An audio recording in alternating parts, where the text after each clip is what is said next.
రాష్ట్రంలో కాంగ్రెస్ అధికారంలోకి వచ్చాక రాజకీయ పరిణామాలు అనూహ్యంగా మారిపోతున్న క్రమంలో ప్రతిపక్ష బీఆర్ఎస్ బీజేపీ పార్టీ నేతలకు ఇబ్బందిగా మారింది.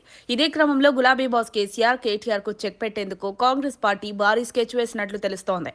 సొంత ఇంట్లో నుంచే కేసీఆర్ కు దిమ్మ తిరిగే రేంజ్ లో ఓ నేతకు కీలక పదవి ఇచ్చేందుకు కాంగ్రెస్ పెద్దలు ప్లాన్ సిద్ధం చేసినట్లు సమాచారం. కాంగ్రెస్ సీనియర్ నేత కేసీఆర్ మేనల్లుడు ఉమేష్ రావుకు రాజన్న సిరిసిల్ల జిల్లా బాధ్యతలు అప్పగించేందుకు కాంగ్రెస్ పెద్దలు గ్రీన్ సిగ్నల్ ఇచ్చినట్లు తెలుస్తోంది. ఇప్పటికే కేసీఆర్ అన్న కూతురు రమ్యారావు కేసీఆర్ కు కంటి మీద కునుకు లేకుండా చేస్తున్నారు.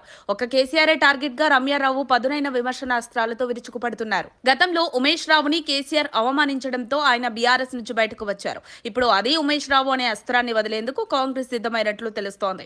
ప్రస్తుతం త్వరలోనే పలు జిల్లాలకు కొత్త అధ్యక్షులను నియమిస్తారని టాక్ వినిపిస్తోంది. ఈ నేపథ్యంలో రాజన్న సిరిసిల్ల జిల్లా కొత్త అధ్యక్షుడిగా ఎవరిని నియమిస్తారనేది ఇప్పుడు ఆసక్తికరంగా మారింది. ప్రస్తుతం రాజన్న సిరిసిల్ల జిల్లా కాంగ్రెస్ జిల్లా అధ్యక్షుడిగా ఆది శ్రీనివాస్ కొనసాగుతున్నారు. అసెంబ్లీ ఎన్నికల్లో ఆయన ఎమ్మెల్యేగా గెలిచి ప్రభుత్వ విప్ అయ్యారు. నియోజకవర్గానికి ఎక్కువ సమయం కేటాయించాల్సిన అవసరం ఉందనే భావనతో ఆయన్ను మార్చవచ్చని టాక్. అయితే ఆది శ్రీనివాస్ స్థానంలో కాంగ్రెస్ సీనియర్ నేత ఉమేష్ రావుకు ఆ పదవి ఇస్తారని ప్రచారం జోరందుకుంది. సిరిసిల్ల నియోజకవర్గంలో ఇప్పటి వరకు 16 సార్లు అసెంబ్లీ ఎన్నికలు జరిగాయి. ఇందులో 14 సార్లు వెలమ సామాజిక వర్గం నేతలే ఎమ్మెల్యేలుగా గెలిచారు. అయితే ఆ సిరిసిల్ల నియోజకవర్గం కేటీఆర్ ప్రాతినిధ్యం వహిస్తున్న జిల్లా కావడంతో జిల్లా అధ్యక్ష పదవిని కాంగ్రెస్ పార్టీ సీరియస్ గా తీసుకుందట.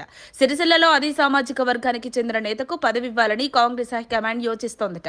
అందుకుగాను కాంగ్రెస్ సీనియర్ నేత కేసీఆర్ మేనల్లుడు చీటీ ఉమేష్ రావు పేరును హైకమాండ్ సీరియస్ గా పరిశీలిస్తోందట.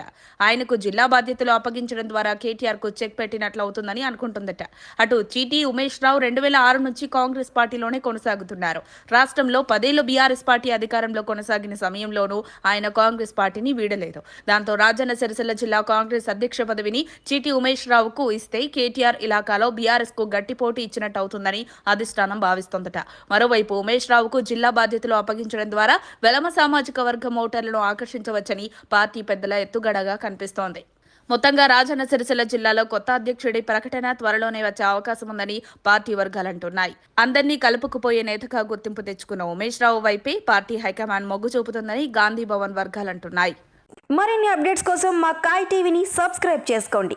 మా వీడియో కనుక మీకు నచ్చినట్లయితే లైక్ చేయండి, షేర్ చేయండి. మీ విలువైన అభిప్రాయాలను కామెంట్ బాక్స్లో తెలియజేయండి.